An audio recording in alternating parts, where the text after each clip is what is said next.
안녕하세요. LA의 비투쇼입니다. 시장의 변동성이 커지고 있습니다. 굉장히 중요한 결정을 몇 시간 남겨놓고 있습니다. 바로 트럼프 관세에 대한 대법원의 판결. 어떻게 결정을 해줄 건가? 지금 한 7시간 정도 남겨놓고 있는데 이번 결정이 어떻게 나오든 시장은 요동칠 수밖에 없습니다. 위아래 다 털고 갈 수가 있기 때문에 우리가 마음의 준비를 단단히 하시고 안전띠를 착용하고 출발합니다. 자, 대법원의 판결. 2026년 1월 9일 오전 10시 미 동부 시간이 되겠습니다. 트럼프 관세 무효화. 무효가 되느냐 아니면 그대로 인정을 해주느냐, 여기에 대한 판결인데 이게 어떻게 될까? 일단 베센트는 뒤죽박죽 판결이 되지 않을까, 제한적인 관세 또는 부분 환급이 있지 않을까라는 예상을 하고 있습니다. 베센트가 그냥 무조건 우리가 이긴다 이렇게 얘기를 해야 될 텐데 아무래도 시장의 기대치가 그러하다 보니까 본인도 살짝 현실적인 예상을 내놓고 있지 않나. 자, 그렇다면 트럼프에게 불리한 판결이 나온다면 어떻게 될까 한번 살펴보도록 하겠습니다. 단기적 시장 충격 그리고 변동성, 하방 압력을 의미합니다. 이게 불가피하다라고 볼 수 있겠습니다. 정치적인, 정책적인 혼란이 있겠죠. 대통령이 마음대로 할 수도 없고 엉뚱한 소리하고 엉뚱한 정책을 펴서 나라를 이렇게 그냥 혼돈의 시간으로 몰아넣고 있지 않냐. 어려울 수 있겠다. 앞으로는 어떻게 될지. 또 여기서 순순히 물러나는 게 아니고 베센트가 플랜 B를 준비 중이라고 합니다. 보나마나 트럼프에게 불리하게 어느 정도는 판결이 나올 수 있기 때문에 그래도 관세를 다른 방법으로라도 부과하겠다. 이런 대응을 하겠다라고 합니다.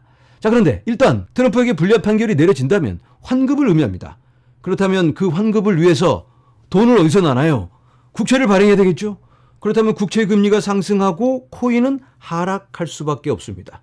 국채 사면 이자를 더 준다니까 돈이 그쪽으로 몰리게 되겠죠. 이러한 불안감이 생기고 코인에게는 악영향이 될 수 있겠는데 그렇지만 인플레이션이 둔화될 수 있겠죠. 관세 안 먹이니까, 물건값이 싸지니까. 그렇다면 금리 인하에 대한 기대가 생길 수 있습니다. 그래서 종합적으로 살펴보면 단기적으로는 악재다.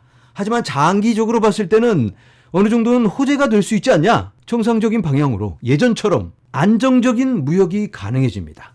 자, 그런데 트럼프에게 유리한 판결이 나올 수도 있을까요? 물론 그런 가능성도 있죠. 그렇게 된다면 불확실성 해소, 정책적 명확성이 생기는 거고, 그런데 트럼프 관세는 벌써 반영이 됐기 때문에 변동은 제한적이다라고 볼 수 있겠습니다. 벌써 관세를 부과하고 있고 물건값은 오를 만큼 올라버렸습니다. 이제는 여기에 점점 익숙해지고 있는 과정이기 때문에 지금 이대로 이건 시장에 큰 충격을 줄 것 같지는 않습니다. 그렇다면 시장이 안정적이 될 테니까 코인에게는 긍정적으로 작용할 수 있겠죠. 자, 예상 판결을 한번 살펴보도록 하겠습니다. 작년 11월 변론을 기준으로 봤을 때는 판사들은 트럼프 관세에 대해서 회의적인 의견을 내놓고 있습니다. 그러니까 좀 불리하다. 트럼프에게 불리하게 판결이 나올 수 있겠다. 예측 시장, 폴리마켓, 칼시 이런 데서는 70%에서 80%까지 위법으로 판결이 날 것 같다. 또 여러 전문가들의 의견을 종합해보면 대략 위법 또는 일부 무효 이런 예상을 해볼 수 있을 것 같습니다. 가장 현실적인 판결은 절충적 판결이다. 절충적이라면 아직까지 거둬들인 관세를 다 100% 토해내는 게 아니고 부분적으로만 하든가 아니면 어떤 조건을 달아서, 그리고 관세에 대해서도 제한적인 권한을 부여할 수 있을 것 같습니다. 자, 아무튼 어떤 결정이 나와도 시장은 크게 움직일 수밖에는 없다. 그래서 우리가 마음의 준비를 단단히 하고 앞으로 한 24시간 동안은 여러분들 긴장하시면서 상황 지켜봐야 될 것 같습니다. 자, 여기에 대해서 월가의 반응은 어떨까요? 비트코인 현물 ETF 유출입을 보면서 함께 살펴보도록 하겠습니다. 오늘 마이너스입니다. 3억 9,800만 달러 순유출. 이러면 안 되는데 크게 유출이 이어지고 있습니다. 2026년도 스타트가 좋다. 이렇게 얼마 전에 말씀을 드렸는데 달랑 2번 유입시키고 이렇게 도로 다 토해내고 있습니다. 안타까운 상황. 이더리움도 역시 1억 5,900만 달러 순유출입니다. 일단 투자자들은 불확실성이 커지면 안정적인 선택을 하는데 그런 모습이 보여지고 있습니다. 솔라나는 유입입니다. XRP도 오늘 유입이지만 어제 어제 큰 유출이 있었습니다.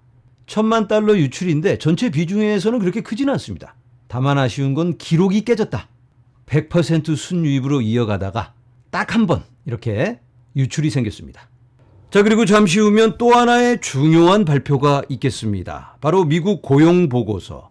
2025년 마지막 달에 대한 고용보고서인데요. 여기에 대해서 금리 방향이 정해질 수 있기 때문에 역시 매우 중요하다, 이렇게 볼 수 있겠습니다. 자, 여러분, 우리가 변동의 시간을 앞두고 있습니다. 그런데 변동의 시간이 너무 자주 오는 것 같죠? 코인 투자가 원래 그렇습니다. 어느 정도는 이제 적응하고 계실 텐데, 그래도 이렇게 흔들릴 때마다 어느 정도 미리 마음의 준비를 하고 있다면 기회의 시간으로 만들 수 있겠죠.